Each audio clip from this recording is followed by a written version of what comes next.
श्री शिवाय नमस्तुभ्यम दोस्तों। आज पंडित प्रदीप मिश्रा जी की 6वें दिन की इंदौर में द्वादश ज्योतिर्लिंग शिव महापुराण कथा चल रही थी, जिस कथा में पंडित प्रदीप मिश्रा जी ने पशुपतिनाथ की पूरी विधि बताई है और उसमें कुछ ऐसी विशेष बातें हैं, कुछ ऐसी गलतियां हैं जो कि माताएं बहनें करती हैं या पुरुष वर्ग करते हैं, उनके बारे में भी आज की कथा में वर्णन किया है। तो उस पूरी बातों को, उस पूरी विधि को हम आपको इस वीडियो में बताने वाले हैं। तो जो लोग भी पशुपतिनाथ का व्रत कर रहे हैं या कर चुके हैं या करने वाले हैं, तो वो इस वीडियो को देखें ताकि वो लोग गलतियों को ना दोहराएं। दोस्तों, पशुपतिनाथ व्रत एक ऐसा व्रत होता है जो कि 5 सोमवार का व्रत होता है और ये पशुपतिनाथ भगवान का व्रत होता है। इस व्रत को जो भी पूरे मन और पूरे भाव से करता है, भगवान शिव उसकी मनोकामना को जरूर पूर्ण करते हैं।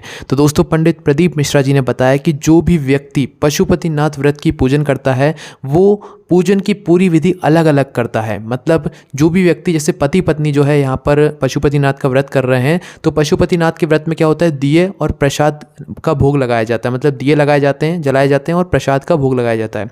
तो जो प्रसाद बनाया जाता है वो प्रसाद अलग अलग बनाया जाता है। जैसे एक ही घर में पति पत्नी रहते हैं तो पति का जो व्रत है उसके लिए जो प्रसाद बनाएगा, जिस पात्र में प्रसाद बनाएगा वो तो बना लेगा, पर जब वो दूसरी बार पत्नी के लिए, मतलब पत्नी जब प्रसाद बनाएगी तो भाई वो पात्र को धोना पड़ेगा आपको, ठीक है। उस पात्र को धोने के बाद ही आप लोग दूसरा प्रसाद बनाएंगे। और ऐसा नहीं होगा कि भाई एक घर में 2 व्रत, पशुपतिनाथ के व्रत रख रहे हैं तो भाई एक ही का प्रसाद दोनों में बांट लिया, तो वहीं पर 2 भाग हो जाएंगे उसके। इसलिए दोस्तों, पशुपतिनाथ के व्रत में आपको सब काम अलग अलग ही करना है, ठीक है, भले ही आप एक घर में क्यों ना रहते हो। तो दोस्तों, पशुपतिनाथ के व्रत में 5 सोमवार का यह व्रत होता है और हर सोमवार को आपको एक विधि करनी पड़ती है। वो विधि ये है कि सबसे पहले प्रातःकाल सुबह सुबह उठकर आपको भगवान शिव के लिए एक थाली को तैयार करना पड़ता है, स्वच्छ होकर स्नान कर वो थाली में आप लोग भगवान शिव जी की पूजन के लिए जो भी सामान रखते हैं, सामग्री रखते हैं, वो सब आपको रख लेनी चाहिए। रखने के बाद आपको शिव जी के मंदिर पहुंच जाना चाहिए। शिव जी के ऊपर 1 लोटा जल समर्पित करना चाहिए, शिव जी का जल से अभिषेक करना चाहिए, बेलपत्री समर्पित करना चाहिए, उनकी पूजन अर्चना करना चाहिए। उनको जो तिलक आप लोग लगाना चाहते हैं, त्रिपुंड लगाना चाहते हैं, जिस तरीके से आप उनकी पूजन करना चाहते हैं, पूजन आपको करना चाहिए। सुबह की बस आपको इसी तरीके से पूजन करनी है पशुपतिनाथ के व्रत की। इस व्रत में जो है शाम की पूजा का, रात की पूजा का बहुत ही विशेष महत्व है। अब जो पूजन की थाली आप लोग सुबह लेकर गए थे, वही की वही पूजन की थाली आपको शाम को लेकर जानी है। अब दोस्तों, यही पूजन की थाली आपको शाम को वापस लेकर जाना है, इसलिए आपको इस थाली को धोना नहीं है, ठीक है। जो आप पूजन की थाली सुबह लेकर गए थे, वही की वही थाली आपको शाम को लेकर जानी है। बस थाली में आपको 2 चीज़ें और रख के लेकर जानी है। सबसे पहले 6 आटे के दीपक आपको बना लेने हैं, गोलबाती रखना है उनमें और उनमें घी डालकर तैयार कर लेना है 6 आटे के दीपक, ठीक है। और उसके बाद जो है कोई भी मीठे का प्रसाद जो कि आप भगवान शिव को समर्पित करना चाहते हैं, ठीक है, कोई भी मीठे का प्रसाद, जैसे कि आटे का प्रसाद हो गया, खीर हो गई, कोई भी मीठे का प्रसाद आपको तैयार कर लेना है। प्रसाद को तैयार आपको घर से करना है, पर उसके 3 भाग आपको मंदिर में जाकर करना है, घर में नहीं करना है, ठीक है। तो ये दोनों चीज़ें लेकर आपको अपनी थाली में तैयार कर शिव जी के मंदिर लेकर जा सकते हैं। शाम को अभिषेक करना जरूरी नहीं है, बस आप लोग शिव जी के ऊपर जल का छींटा भी करेंगे तो भी कोई दिक्कत नहीं होगी, नहीं भी करते हैं तो भी कोई दिक्कत नहीं है, ठीक है। तो आप शिव जी के मंदिर पहुंचे शाम के समय, रात के समय। अब उसके बाद आपको शिव जी के सबसे पहले पूजन अर्चना जो आप करना चाहें, शिव जी के पैर पड़ना चाहें, वो आप सब कुछ कर लें, ठीक है। करने के बाद आपको करना क्या है, सबसे पहले भगवान शिव जी को क्या करना है, आपको भोग लगाना है, ठीक है। भोग कैसे लगाओगे? सबसे पहले जो आप अपना पात्र लेकर आए हैं जिसमें आप प्रसाद रखकर लाए हैं, उस प्रसाद को बाहर निकालकर आपने भगवान शिव जी के शिवलिंग के सामने 3 कागज बिछा लीजिए, 3 दोना बिछा लीजिए, जो आप 3 भाग करने वाले हैं। अब दोनों में तीनों मतलब चीज़ों में आपको बराबर बराबर प्रसाद रख देना है। प्रसाद रखने के बाद 2 भाग तो आपको भगवान शिव जी के शिवलिंग के सामने आसपास रख देना है, ठीक है।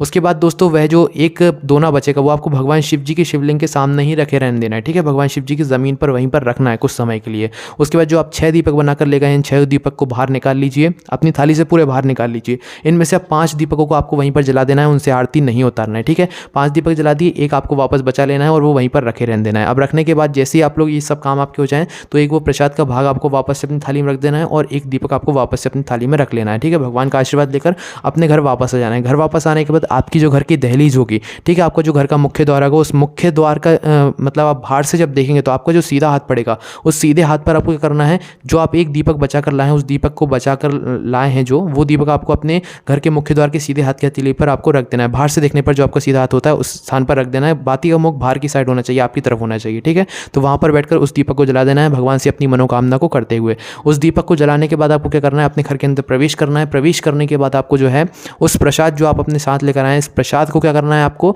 उस समय खाना है जब आप लोग खाना खाने के लिए बैठेंगे, उसके पहले खाना है, ठीक है। और पूरा प्रसाद खाना है। इस प्रसाद को आपको किसी को भी नहीं देना है, भले कितना प्रसाद हो, पर उसे आपको पूरा ही खाना है, किसी को भी इतना सा भाग भी नहीं देना उस प्रसाद का।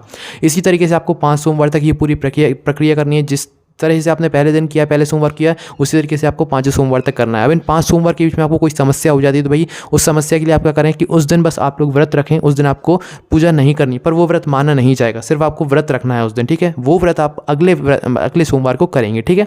तो उसके बाद में अगर आपको इन 5 सोमवार के बीच में आपका कोई व्रत और पड़ जाता है, तीज का व्रत पड़ जाता है, चतुर्थी का व्रत पड़ जाता है, तो पहले आप उस व्रत को करना है जो कि आप पहले से करते आ रहे हैं। इस सोमवार के व्रत को आप अगले सोमवार को करिएगा, ठीक है, क्योंकि पशुपतिनाथ के जो व्रत होते हैं वो लगातार होते हैं, इनको बीच में छोड़ा नहीं जाता। पर किसी कारणवश कोई और व्रत आ जाता है तो भगवान शिव हमें इसकी अनुमति दे देते हैं, इससे कोई भी दिक्कत नहीं होती है। तो इसी तरीके से 5 सोमवार के आपको पूरे व्रत कर लेना है। 5 सोमवार का व्रत जैसे ही हो जाता है, आपका 5वां सोमवार जैसे ही आता है, तो अपनी पूजन अर्चना करने के बाद आपको इसका उद्यापन भी करना होता है। उद्यापन करने के लिए आपको कुछ नहीं चाहिए रहता है, 108 कोई सी भी सामग्रियाँ जो कि शिवलिंग के ऊपर समर्पित होती हों, जैसे कि 108 चावल के दाने भी आप लोग ले सकते हैं, 108 हरे मूंग के दाने भी आप लोग ले सकते हैं, 108 बेलपत्री भी आप लोग ले सकते हैं।